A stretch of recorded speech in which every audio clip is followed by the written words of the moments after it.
ചെപ്പാ ടോക്കീസിലേക്ക് സ്വാഗതം. അപ്പോൾ ഇന്ന് പറയാൻ പോകുന്ന സിനിമ എന്ന് പറയുന്നത് കെട്ടാമിട്ട. കെട്ടാമിട്ട എന്ന് പറയുമ്പോൾ മലയാളത്തിൽ വെള്ളാനകളുടെ നാട്. പ്രിയദർശൻ സംവിധാനം ചെയ്ത വെള്ളാനകളുടെ നാട് എന്ന് പറയുന്നത് വിശേഷണങ്ങൾക്ക് അതീതമായ സിനിമയാണ്. കാരണം നമ്മൾ മലയാളികൾ കണ്ട് മറന്ന് ആസ്വദിച്ച, ചിരിപ്പിച്ച, നമ്മളെ ചിരിപ്പിച്ച, അതേപോലെ നമ്മളെ കൊണ്ട് ചിന്തിപ്പിച്ചൊരു സിനിമയാണ് വെള്ളാനകളുടെ നാട്. ഈ വെള്ളാനകളുടെ നാട് 2010 പ്രിയദർശൻ ഹിന്ദിയിലോട്ട് റീമേക്ക് ചെയ്യുണ്ടായി.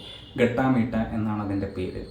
മലയാളത്തിൽ നമ്മുടെ ലാലേട്ടൻ സർ CP ആയിട്ട് നിറഞ്ഞാടിയപ്പോൾ ഹിന്ദിയിൽ ആ കഥാപാത്രം ചെയ്തത് അക്ഷയ് കുമാറാണ്. അപ്പോൾ ഈ ഗട്ടാമീട്ടയും വെള്ളാനകളുടെ നാടും കണ്ടു കഴിഞ്ഞപ്പോൾ പകരം വെക്കാൻ പറ്റാത്ത രണ്ട് സീൻസിനെ കുറിച്ച്, അതായത് വെള്ളാനകളുടെ നാട്ടിലെ പകരം വെക്കാൻ പറ്റാത്ത രണ്ട് സീൻസിനെ കുറിച്ചിട്ടാണ് ഈ വീഡിയോയിൽ പറയുന്നത്.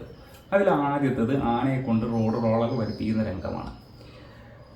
ഈ രംഗത്തിൽ വെള്ളാനകളുടെ നാട്ടിൽ ഒറിജിനലായിട്ട് ആനയാണ് ഉപയോഗിച്ചിരുന്നെങ്കിൽ VFXൻ്റെ സഹായത്തോടു കൂടിയാണ് ഗട്ടാമീട്ടയിൽ ഈ രംഗം ചിത്രീകരിച്ചിട്ടുള്ളത്. അതുകൊണ്ട് തന്നെ എന്തോ ഒരു പോരായ്മ തോന്നും.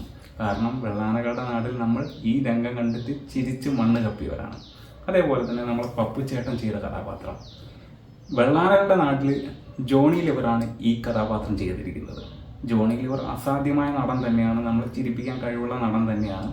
പക്ഷേ പപ്പു ചെയ്ത് വെച്ച മാർജിൻ വെച്ച് നോക്കുമ്പോൾ എന്തോ മലയാളികൾക്ക് അത് തൃപ്തിയില്ലാന്ന് നമുക്ക് തോന്നിപ്പോകും. പക്ഷേ എന്നാലും അദ്ദേഹത്തിനെ കൊണ്ടാകുന്ന രീതിയിൽ ആ രംഗം അദ്ദേഹം അടിപൊളിയാക്കിയിട്ടുണ്ട്.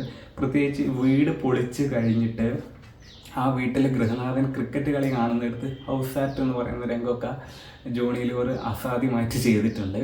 അതേപോലെ തന്നെ വെള്ളാനകളുടെ നാട്ടിൽ മണിയമ്പിള്ള രാജുവിൻ്റെയും അതേപോലെ ജഗദീഷിൻ്റെയും ക്യാരക്ടർ ഹിന്ദിയിലേക്ക് പറിച്ചു നട്ടപ്പോൾ അത് ഒരാളാണ് ചെയ്തത്, രാജ്പാൽ യാദവ്. അദ്ദേഹത്തിൻ്റെ കോമഡികളൊക്കെ നല്ല ചിരിക്കാൻ പറ്റുന്ന കോമഡികളാണ്. അപ്പം പറയാനുള്ളതെന്ന് വെച്ചാൽ വെള്ളാനകളുടെ നാട്ടിൽ താമരശ്ശേരി ചുരം ആണ് നമുക്ക് എപ്പോഴും ഓർമ്മിപ്പിക്കുന്നത്.